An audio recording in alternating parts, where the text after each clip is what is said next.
An island in the middle of Lake Hjälmaren, spring 1436. A small boat pulls ashore. A man steps out, Magnus Bingston, a nobleman, the son of one of Sweden's most powerful families. He says he's come to talk.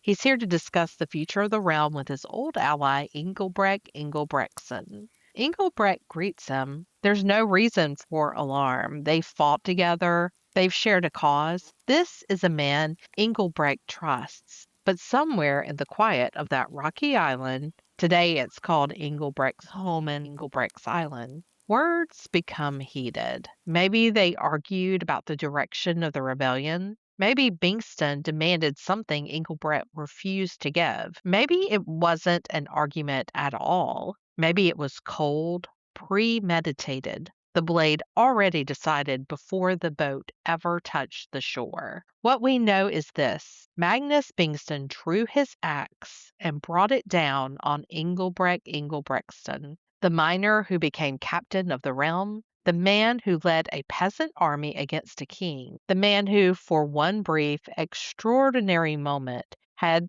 held the fate of all three Nordic kingdoms in his calloused hands. He fell, and the Kalmar Union, that grand, fragile experiment Margareta Valdemarsdotter had built with a lifetime of political genius, cracked a little more. The question of who ordered that killing has haunted Swedish history for almost 600 years. And that's the thing about this story. It ends with a murder and a mystery. We know there was a murder. We don't know whose hand was behind it. And somehow, that's where Swedish history starts to crack open. Full disclosure, I'm writing this later than I planned. This week was test week in my SFE class, Swedish for immigrants, and the chapter was all about hemma, home. We learned to talk about where we live, what our apartments look like, what we can see from our windows, whether we have a balcony or a washing machine. Very practical, very necessary stuff. All week, I've been turning that word over in my head. Hemma, home. What makes a place feel like home? Is it the language? Is it safety? Is it the feeling that someone in power actually sees you, actually cares about your life? Or is it something deeper? The sense that you have a voice in how things are run. The system answers to you and not just the other way around. Because today's story is about a man who looked around at his home and decided things had to change, even if that meant taking on an entire kingdom, an entire union of kingdoms, and a king who believed he answered to no one. I hope I can get this episode out by Sunday. We're working our way through Swedish history right now, building a foundation before we jump into modern day setups, including that proposed national test for citizenship. Nobody knows what's going to be on that test yet, but as soon as the details come out, I'll put something together, kind of like a study guide for all of us. We are in this together. In the last episode, we left Margareta Valdemarsdotter, the Lady King, dead on a ship called the Trinity in Flensburg Harbor. It was October 28th, 1412. She was 59 years old. She has spent her entire adult life building the Kalmar Union, that unprecedented joining of Denmark, Norway, and Sweden under a single crown. She held it together through sheer force of will, through political genius, through the ruthless suppression of anyone who threatened it, including maybe the people she loved most. And then she was gone. Her great nephew, Eric of Pomerania, had been king in name since his coronation at Kalmar Castle in 1397, when he was just a teenager. But Margareta had never really given him the reins. She ruled, she managed, she made every important decision. Eric was the golden haired figurehead, the boy she had adopted and raised to wear the crown. And to be fair to Eric, it couldn't have been easy being a king who wasn't allowed to be king, waiting in the wings for decades while your adoptive mother ran everything. When Margareta died, Eric finally got what he must have wanted for years: actual, unfiltered power. Three kingdoms united under his crown, a throne that Margareta had spent decades stabilizing, an inheritance most rulers in European history could only dream of, and he squandered it. Not slowly, not subtly, almost immediately. Let me give you some context here because the scale of Eric's failure is almost hard to grasp without understanding what he inherited.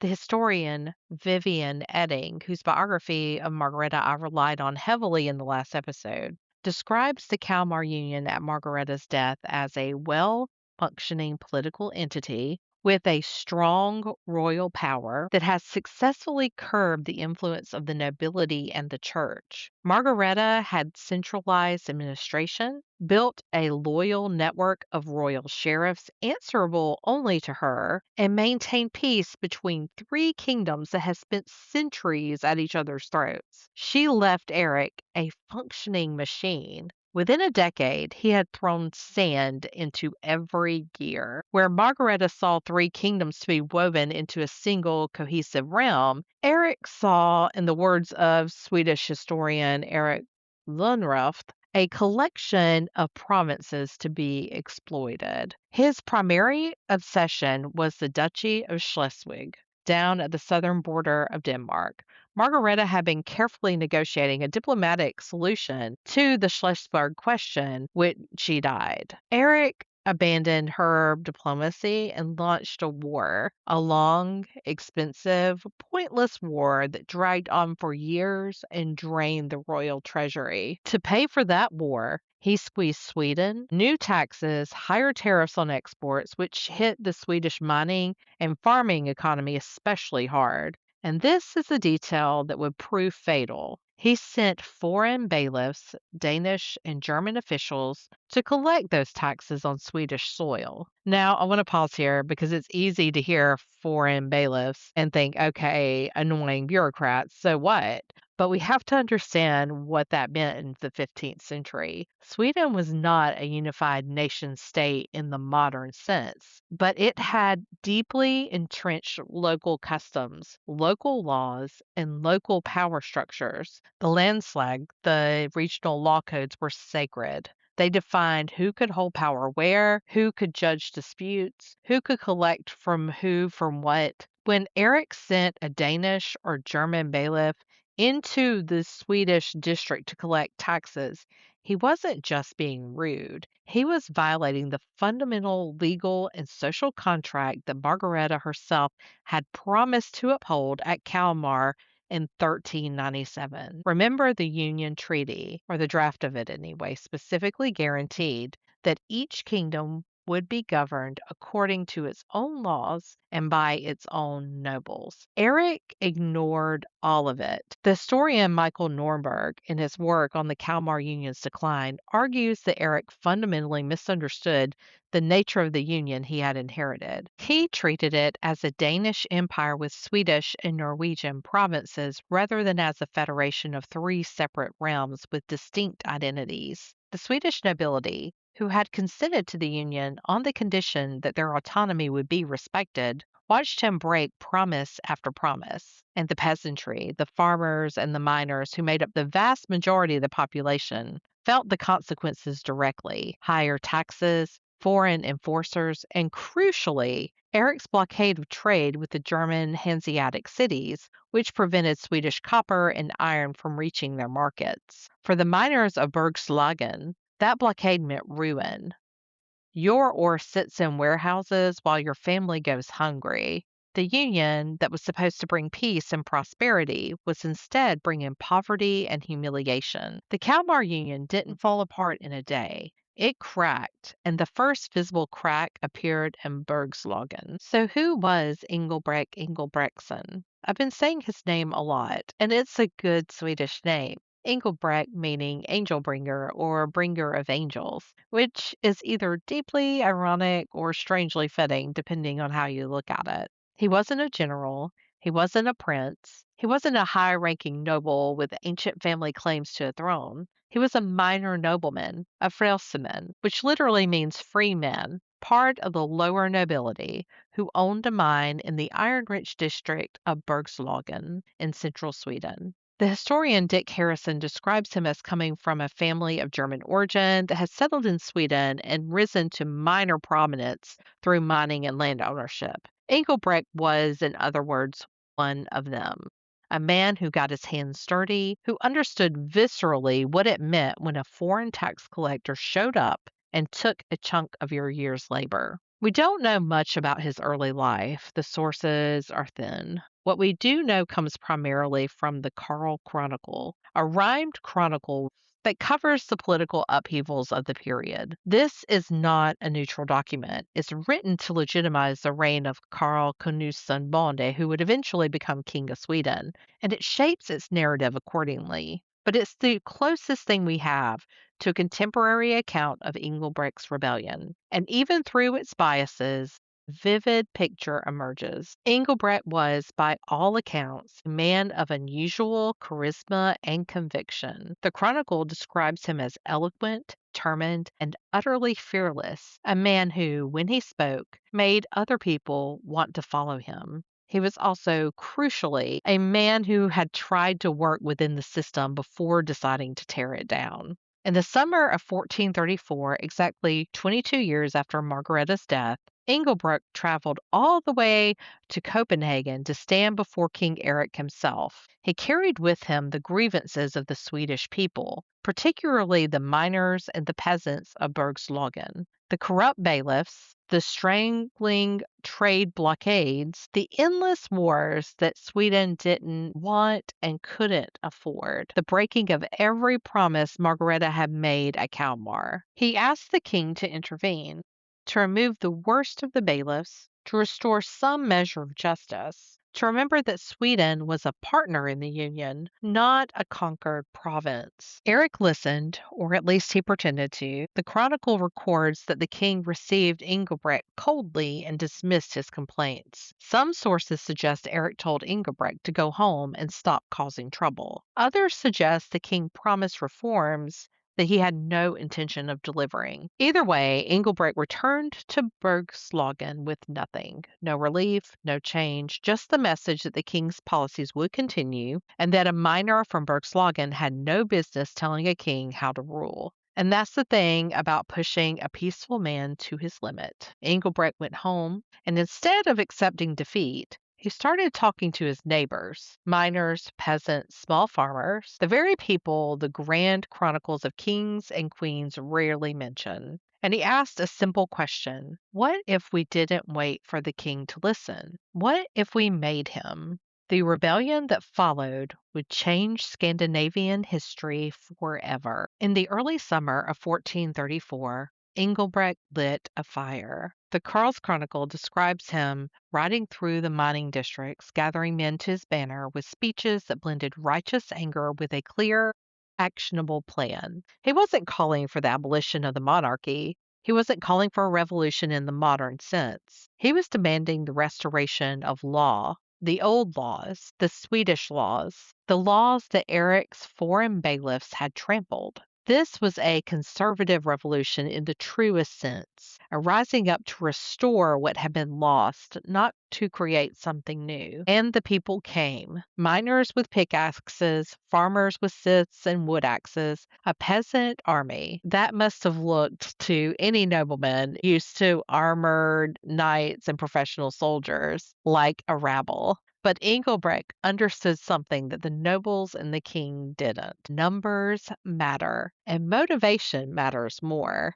The rebellion swept across Sweden with astonishing speed. Borgarnes Castle fell first, the seat of one of the most hated Danish bailiffs, Jose Eriksson, who had been particularly brutal in his tax collection. The Karl's Chronicle describes Jose Eriksson as a tyrant who hung farmers by their thumbs and burnt their homes if they couldn't pay. When Engelbrekt's forces approached Borgarnes, Jose fled. The castle burned. Then Shopping fell. Then Västerås. Castle by castle, fortress by fortress, Engelbrekt's army moved through Swedish heartland. His method was remarkably effective and, by medieval standards, relatively bloodless. Surround the fortress, cut off supplies, offer the garrison a chance to leave peacefully. Most of them took it. The Danish and German bailiffs scattered. the rebellion rolled forward almost without a pitched battle. And then something happened that transformed the uprising from a peasant revolt into a genuine political revolution. The Swedish nobility joined. Now, the nobility's motives were complicated. Many of them had their own grievances with Erik. They resented foreign bailiffs. They resented the king's attempts to centralize power. They resented being sidelined in their own country. But they were also deeply uneasy about a peasant army running around Sweden overthrowing royal authority. That was the kind of thing that gave noblemen nightmares. What if the peasants got ideas? What if they decided that the nobility was part of the problem too? So the nobles joined Engelbrekt's cause partly out of genuine shared grievance and partly to co opt the rebellion, to get out in front of it, to channel its energy, to make sure it didn't turn into something that threatened their own power. This was a crucial point, a crucial turning point. Engelbrekt needed the nobility's military resources and political legitimacy. The nobility needed Engelbrekt's popular support. It was an uneasy alliance, but it worked for a while. By the end of 1434, Engelbrekt controlled most of Sweden. King Erik, still bogged down in his disastrous war against Holstein, could do little but watch. In January 1435, something extraordinary happened. Engelbrekt summoned, or was instrumental in summoning, a meeting at Arboga, a town in Västmanland. The Swedish Council of the Realm gathered, along with representatives of the nobility, the clergy, and crucially, the common people. The Arboga Assembly, or Arboga Mute, is sometimes called Sweden's first Riksdag, its first parliament. The term is debated among historians. Some argue it's an overstatement, that the true parliamentary representation wouldn't develop until much later. But other historians argue that Arboga did represent something genuinely new, a political assembly where commoners had a voice alongside nobles and clergy.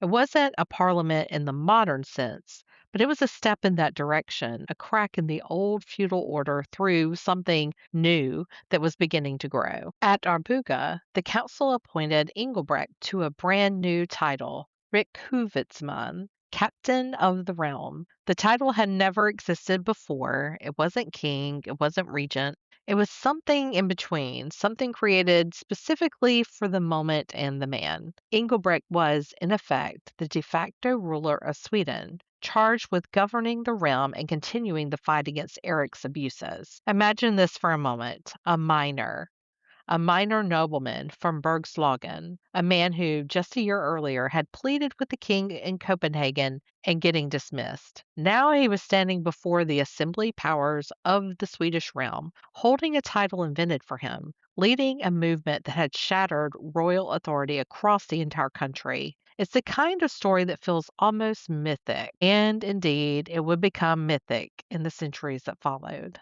The council also issued a formal list of grievances to King Erik. The document, known as the Arboga Recess, demanded the removal of foreign bailiffs, the restoration of Swedish law, and the recognition of the council's role in governing the realm. It was not a declaration of independence from the Kalmar Union.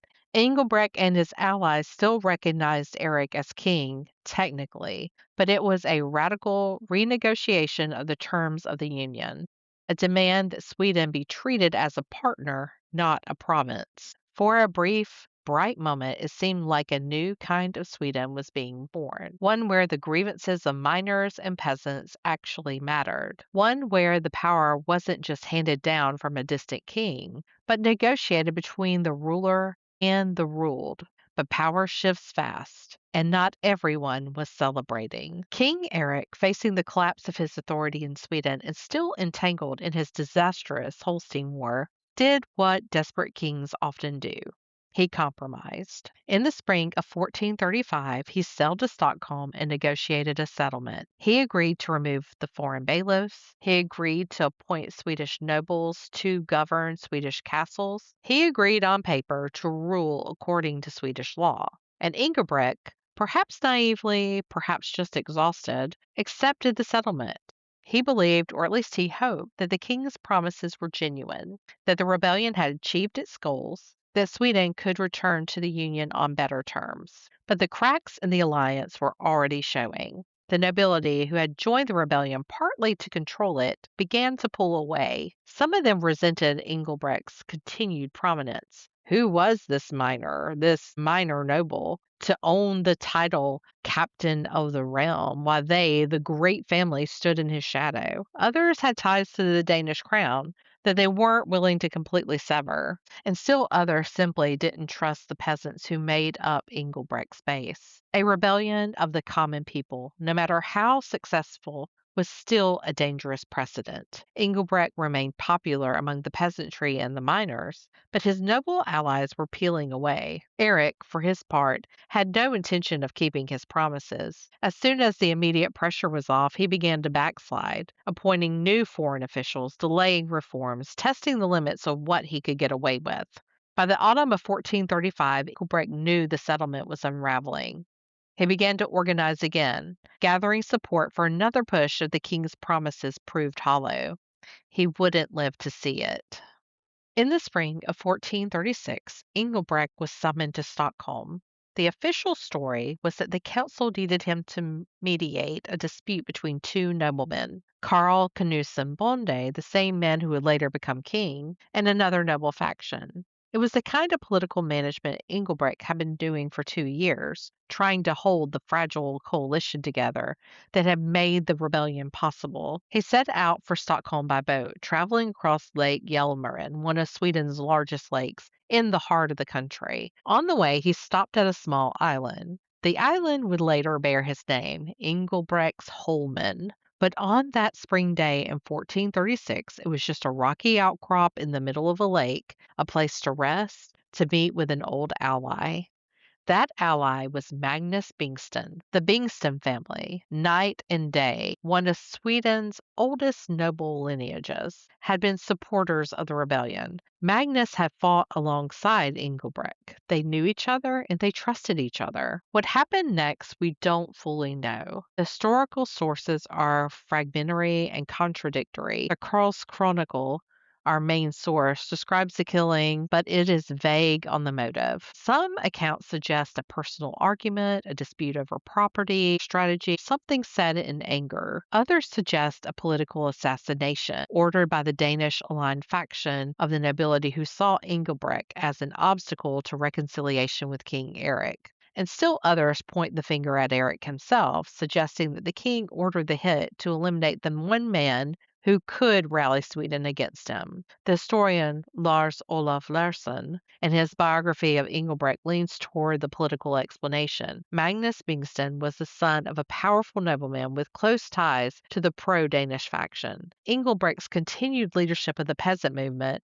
his refusal to step aside and let the nobility take full control, made him a threat not just to Erik, but to the nobles who hoped to negotiate their own deal with the crown. Engelbrekt had outlived his usefulness to them. In fact, he had become a liability. On that island, Magnus Bingston drew his axe. One blow, Engelbrekt fell. The man who had shaken the Kalmar Union, who had marched across Sweden at the head of a peasant army, who had stood before kings and council and demanded justice for the common people, was dead. His body was carried away. He was buried eventually in Oribo, where his grave became a site of pilgrimage for the peasants and miners who loved him. And almost immediately, the legend began. Engelbrekt's death did not immediately end the rebellion. The uprising continued for several more months under new leadership. Karl Knudsen Bonde stepped into the role of Riksholmsvedsman, a title that Engelbrekt had created. But without Engelbrekt's popular legitimacy, without his unique ability to bridge the gap between peasant and noble, the movement lost its cohesion. The nobility consolidated their control. The peasants were pushed to the margin. King Erik, meanwhile, continued his downward spiral. The Engelbrekt rebellion had exposed the fundamental weakness of his rule. He was still bogged down in Holstein. His promises of reform rang hollow. The nobility in all three kingdoms had lost faith in him. In 1439, just 3 years after Engelbrekt's death, Erik was deposed in Denmark, Sweden, and Norway. He fled to Gotland, the same island where 80 years earlier his adopted mother's father, Valdemar Atterdag, had slaughtered the Gutnish farmers outside the walls of Visby. Eric set himself up as a pirate, raiding Baltic shipping from his fortress in Visby, a fallen king living off plunder. He died in 1459, obscure and powerless, having outlived his relevance by decades. The Kalmar Union limped on. A new king was chosen, Christopher of Bavaria, another nephew, another attempt to hold the thing together. But the crack Engelbrekt had opened never fully healed. Sweden had tasted resistance. The Swedish nobility had discovered that they could stand up to a Union king and win. The peasants had discovered that their voices matter.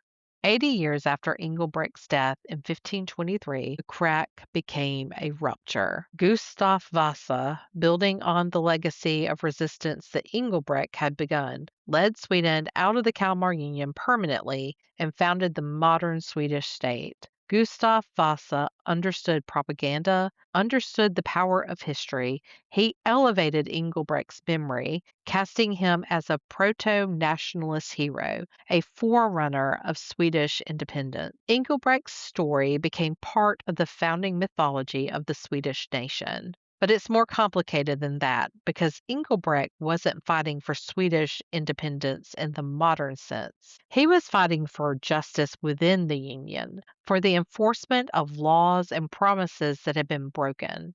The nationalist framing came later, imposed backward by Gustav Vasa and his chroniclers. Engelbrekt himself might not have recognized the cause he was later made to represent. Engelbrekt Engelbrektsson has never really left the Swedish imagination. In the centuries after his death, he became a folk hero, a symbol of the common person standing up to tyranny. Poems were written about him, songs were sung. In the 19th century, during a period of romantic nationalism, Engelbrekt was elevated to the pantheon of Swedish heroes alongside figures like Gustav Vasa and Gustavus Adolphus. Statues were erected. There's a prominent one in Örebro, near where he's believed to be buried, and another in Stockholm. Schools, streets, and public squares bear his name. But what's fascinating is how his meaning has shifted over time.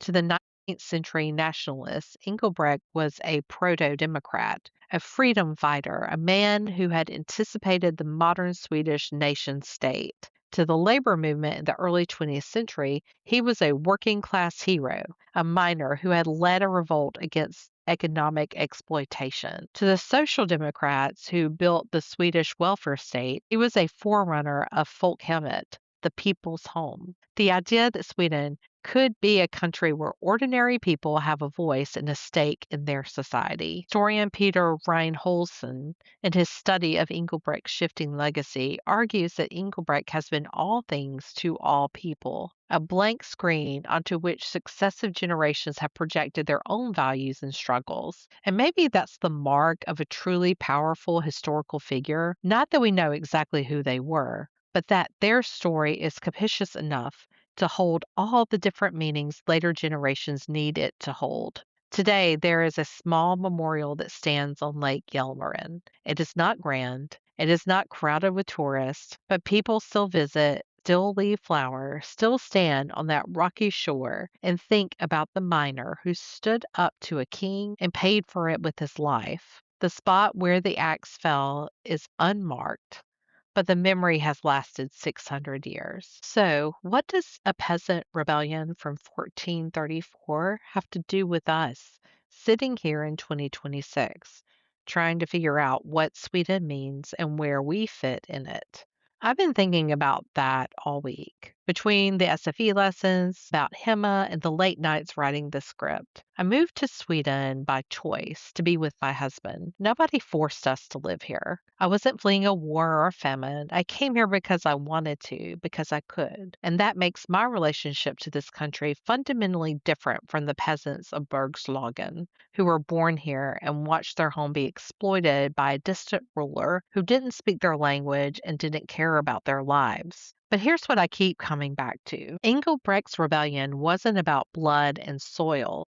It wasn't about some mystical connection to the land that only people born here can claim. It was about something more universal. The idea that the people who live in a place, who work in that place, who build their lives in that place deserve a voice in how that place is run. That a government, whether it's 15th century king or 21st century democracy, derives its legitimacy from the consent of the governed, not from divine right or historical accident or the brute force of armies. The idea, which feels so obvious to us now, was radical in 1434, and Engelbrekt, minor nobleman and mine owner, became its unlikely champion. The union Margareta built was supposed to protect all the people of Scandinavia. That was the promise, and for a while under her rule, it mostly did. But a union built from the top down, held together by one extraordinary person's will, is only as strong as its weakest successor. When Eric inherited the crown, he inherited Margareta's power, but none of her wisdom. The union cracked, and Engelbrekt drove a wedge into that crack. Today, Sweden is not ruled by a Danish king. The Kalmar Union is a distant memory, but the questions Engelbrekt forced people to ask about power, about accountability, about whether ordinary people matter in the calculations of the powerful, those questions are very much alive. And every debate about immigration and integration, and every argument about the welfare state and who deserves its protections, and the proposed citizenship test I keep mentioning, and the unspoken assumptions behind it about what it means to be Swedish enough. Who gets to call this place hemma? And on whose terms? Engelbrekt died for a simple idea that the answer should come from the people, not just from the king. And the crack he opened in the Kalmar Union in 1434 never fully closed. 80 years later, it became the rupture that created the independent Sweden under Gustav Vasa. 500 years after that, we're still living in the country that crack helped create. Next episode, we'll keep tracing the long, messy road from Engelbrekt's rebellion to the final end of the Kalmar Union. And at some point soon, we'll jump forward to talk about the citizenship test that's coming and what it might mean for those of us trying to make Sweden our home now. If you're enjoying this podcast, please share it with someone who's also trying to find the real Sweden beyond the postcard. Tack så mycket for listening, and I'll talk to you soon. Hej då.